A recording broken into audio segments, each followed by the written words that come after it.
Ya, shalom, selamat hari Minggu bagi adik-adik semuanya dimanapun adik-adik berada. Salam sejahtera buat adik-adik semua. Nah, tanpa terasa sudah 2 minggu ini kakak tidak bertemu dengan adik-adik dalam sekolah minggu. Dan minggu ini kita masih sekolah minggu, apa namanya? Ada yang tahu? Online. Nah, kakak berharap di hari Minggu ini adik-adik bisa mengambil waktu untuk sama-sama kita akan berdoa, kita akan sama-sama mendengarkan cerita tentang Tuhan Yesus. Ada yang mau dengar? Yuda? Pasti semuanya mau dengar. Nah, sebelumnya mungkin ada yang masih ingat cerita sekolah minggu yang minggu lalu? Ada yang masih ingat? Kalau ada yang mungkin sudah lupa, nanti boleh lihat di deskripsi bawah video ini, kakak akan cantumin alamat atau linknya video yang minggu kemarin biar adik-adik ingat kembali lebih fresh lagi, oke? Nah, hari Minggu ini kita akan sama-sama belajar firman Tuhan yang terambil dari Markus 14 ayat 32 sampai 42.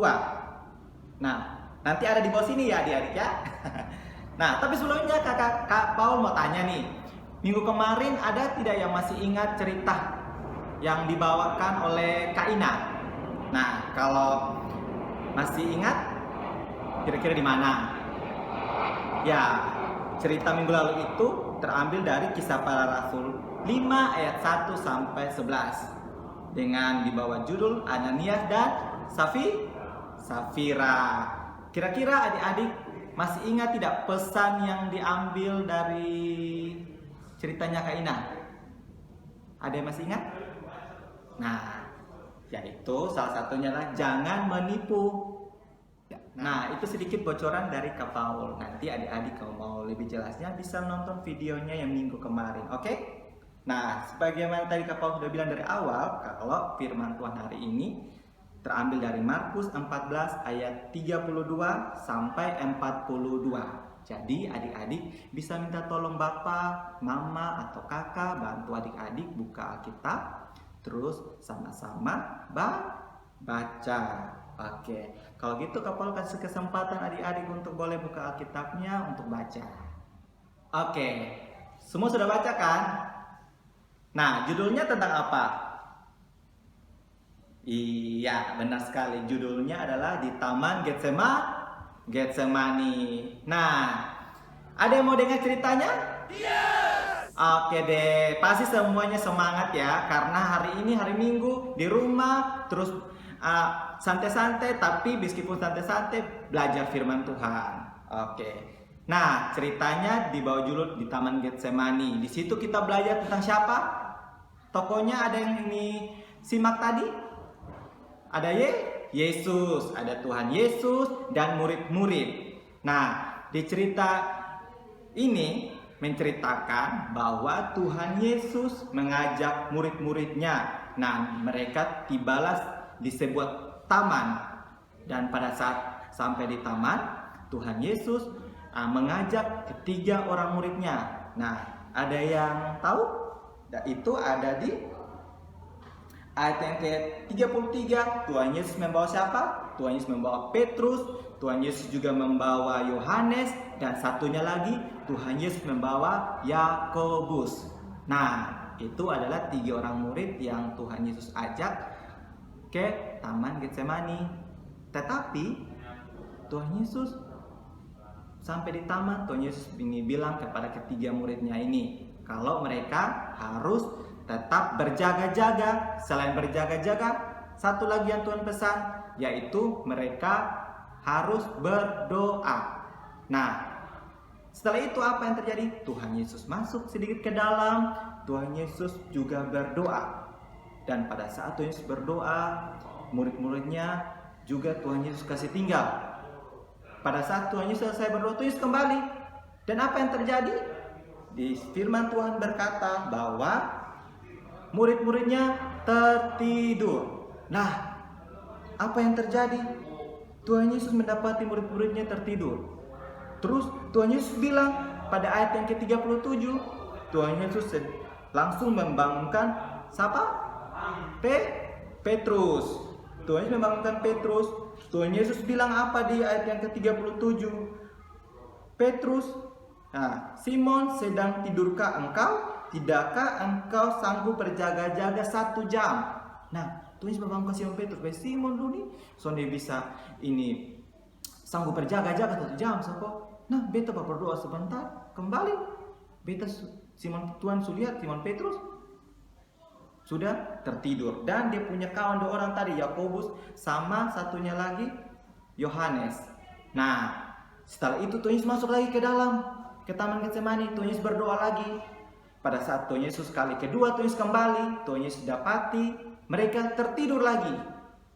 Wah, mungkin karena sudah saking capeknya atau karena sudah malam mungkin, jadi mereka tertidur. Lalu kali ketiga juga begitu. Tuhan Yesus berdoa lagi, kita mengingat Tuhan Yesus kembali, dan mereka dapati mereka tertidur juga. Lalu akhirnya Tuhan Yesus membangunkan mereka. Pada ayat yang ke-41 Tuhan Yesus bilang, tidurlah sekarang dan istirahatlah, saatnya sudah tiba. Lihat, Anak Manusia diserahkan ke tangan orang berdosa. Nah, adik-adik, demikian jauh cerita yang kita baca. Nah, pesannya apa? Di sini Tuhan Yesus bukan melarang supaya ketong sebagai anak-anak Tuhan sonde boleh tidur, begadang terus, bermain terus, bukan itu. Tetapi Tuhan Yesus mau ajar kepada kita semua bahwa dimanapun kita berada, meskipun misalnya sekarang adik-adik sedang liburnya di rumah yang cukup panjang, tidak ke sekolah, tetapi adik-adik harus mengisinya dengan hal-hal yang berguna. Misalnya harus belajar, harus berdoa, baca firman terutama. Jadi Tuhan Yesus bukan melarang supaya ketong semua sampai boleh ada yang tidur, semuanya harus begadang terus dari pagi sampai malam. Tetapi Tuhan Yesus mau supaya dimanapun ketong berada, ketong harus terus berjaga-jaga. Nah, berjaga-jaga di sini maksudnya adalah segala perbuatan kita semua. Jadi ketong harus berbuat sesuatu yang baik di mata Tuhan, yang berkenan di mata Tuhan.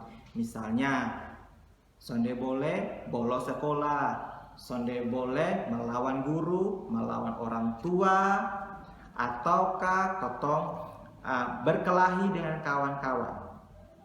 Dan selain itu, paling utama juga adalah ketong harus rajin berdoa. Sama seperti Tuhan Yesus. Tuhan Yesus masuk ke Taman Getsemani, Tuhan Yesus bukan tidur, tetapi Tuhan Yesus sedang berdoa. Dan pada saat Tuhan Yesus berdoa, Tuhan Yesus juga kasih ingat di punya murid-murid bahwa mereka juga harus berdoa. Nah, adik-adik, di rumah adik-adik masing-masing, kakak ajak adik-adik semua untuk teruslah berdoa.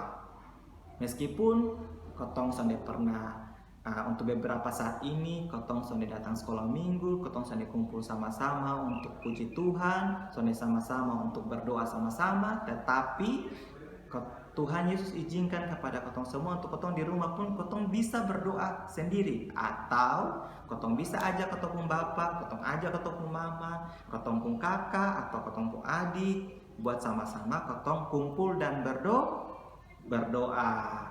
Oke, semua sudah ngerti ya? Jadi, ketong harus terus berdoa, harus terus berbuat baik, biar nama Tuhan terus dipuji dan dipermuliakan dengan sikap ketong yang kasih tunjuk kepada kawan-kawan bahwa ketong adalah anak-anak Tuhan. Oke deh. Nah, demikian cerita singkat dari Kak Paul. Kak Paul berharap adik-adik pun dimanapun juga harus berdoa. Nah, karena sekarang adik-adik mungkin sudah dengar-dengar dari bapak, dengar dari mama, atau nonton langsung dari TV, atau dengar dari radio, kalau saat ini ketong pun bumi, ketong pun bangsa, negara, bahkan ketong pun kota Kupang ada kena virus. Nah, ada yang tahu kok di virus apa?